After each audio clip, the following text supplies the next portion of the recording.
Welcome back to Fox Tech. In today's video, I'm going to explain how to view and copy Wi-Fi passwords on your iPhone.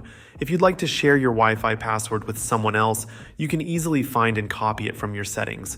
This makes sharing your network with friends and family quick and simple. First, make sure you're running the latest version of iOS.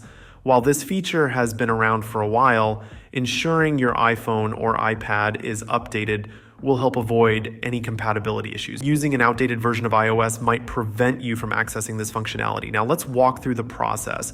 Open the Settings app on your iPhone and navigate to the Wi-Fi section. Tap on the Wi-Fi network that you're currently connected to. Your iPhone remembers the password for any network you've connected to previously, so you don't need to worry about forgetting it. Once you're in the Wi-Fi settings, scroll down to find the password field.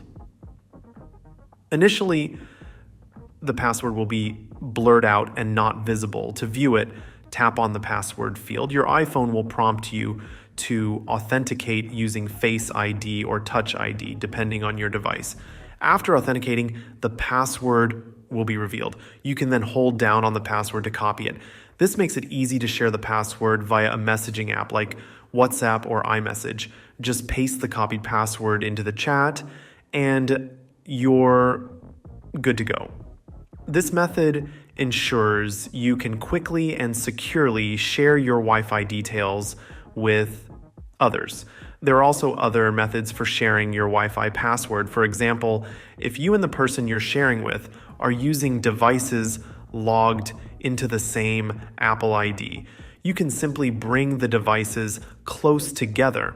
A pop-up will appear, allowing you to share the password with just one tap. However, knowing how to view and copy the password directly gives you more control and flexibility. Thank you for watching this video on Fox Tech.